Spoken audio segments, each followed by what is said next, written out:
छंद किसे कहते हैं, इसके भेदों को लिखिए। नमस्कार साथियों, मैं हूं संजय नामदेव और आपका स्वागत है हमारे चैनल पर।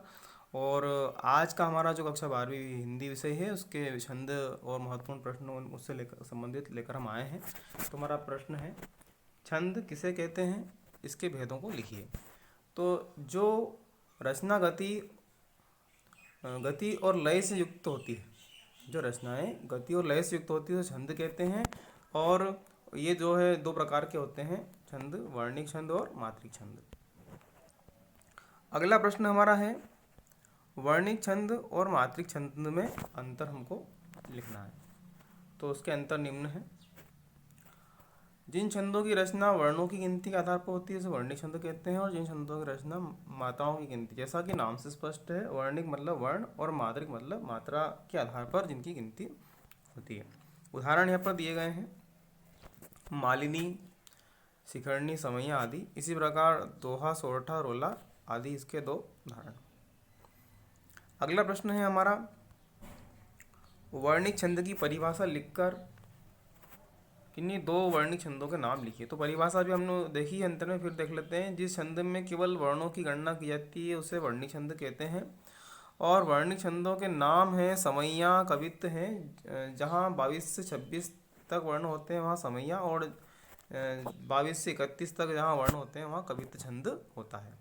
अगला प्रश्न है, समैया छंद के लक्षण बताते हुए किन्हीं दो समैया छंद के नाम लिखना है।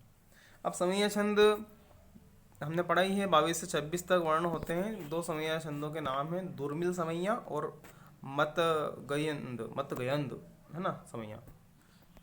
अगला प्रश्न है, मुक्त छंद किसे कहते हैं। हिंदी कविता में बंधी छंद परंपरा को, बंधनों को तोड़ना ही मुक्त छंद कहलाता है, और सब निराला जी ने सर्वप्रथम मुक्त छंद का जो है प्रयोग किया था। अब आता है छप्पा छंद की परिभाषा, या रोला ओलाला से मिलकर कौन सा छंद बनता है। तो ये बता दें कि रोला और ओलाला से मिलकर ही छप्पा छंद बनता है। आइए जानते हैं इसके बारे में। छप्पा छंद के लक्षण लिखिए, ये भी हमारा इसमें है। तो रोला और ओलाला से मिलकर छप्पा छंद बनता है। छप्पा छंद की जो यह संयुक्त छंद है, इसमें 6 चरण होते हैं। इसके प्रथम 4 चरण रोला के, शेष 2 चरण ओलाला के होते हैं। रोला में 11-13 के विराम से 24 मात्राएं होती हैं, और उलाला में पहले, तीसरे और में 15 और दूसरे चौथे में 13-13 मात्राएं होती है। इसका उदाहरण देखते हैं। यहाँ उदाहरण दिया गया है, नीलांबर परिधान हरित पट पर सुंदर है, सूर्य चंद्र जुग मुकुट मेखला रत्नाकर है, नदियाँ प्रेम प्रवाह फूल तारे मंडन है, बंदे जन खग वृंद शेष फन सिंहासन है। तो ये उदाहरण रोला छंद का है। इसमें यहाँ मात्राओं का उल्लेख किया गया है। आप अगर कहेंगे कमेंट बॉक्स में लिखेंगे तो अगले वीडियो में हम किस प्रकार से मात्राओं को समझा जाता है ये भी हम जरूर बताएंगे। अगला है, कर्तव्य विषेक पयोद है बलिहारी इस वेश की, हे मातृभूमि तू सत्य ही सगुण मूर्ति सर्वेश की। ये उलाला का उदाहरण है। अगला हमारा प्रश्न आ जाता है, कवित्त छंद के लक्षण एवं उदाहरण दीजिए। तो परिभाषा है, प्रत्येक चरण में 16 और 15 पर यति के साथ 21 वर्ण होते हैं, और अंत तक वर्ण गुरु होता है। कवित्त छंद का यहाँ उदाहरण दिया गया है, हम देखते हैं। शिशिर में शशि को स्वरूप पावे सविताओ, घाम हूँ में चांदनी की दुति दमकती है, सेनापति होत शीतलता है सहसुनी, और रजनी की छाई वासर में झलकती है। ये हमारा कवित्त छंद का उदाहरण। अगला प्रश्न है, दुर्मिल छंद। दुर्मिल छंद क्या है ना। तो दुर्मिल छंद के बारे में, दुर्मिल छंद इसके प्रत्येक चरण में 8 सगण होते हैं, और चंद्रकला छंद भी इसे कहते हैं।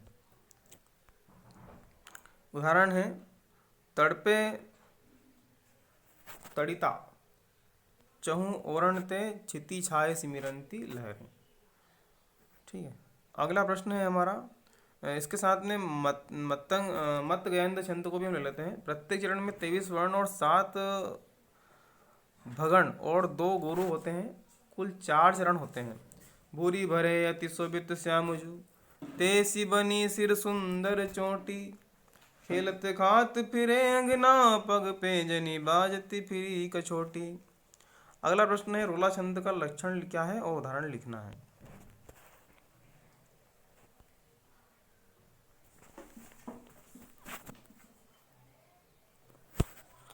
जिस छंद के प्रत्येक चरण में 11-13 के क्रम में 24 मात्राएं होती है उसे रोला छंद कहते हैं।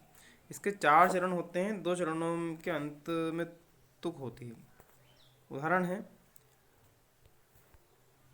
जग में होत हंसाए, चित्त में चैन न पावे, खान पान सम्मान राग रंग मन ही भावे। कह गिरधर कविराय, दुख कछु टरत न टारे, खटकत है जिय माही, कियो जो बिना विचारे। स्पष्टीकरण है, छंद के प्रत्येक चरण में 24 मात्राएं तथा 11-13 पर यति है और यह रोला छंद कहलाता है हमारा। नमस्कार साथियों, इस प्रकार आपका ये वीडियो समाप्त हुआ। अगले भाग में हम अलंकार पढ़ेंगे।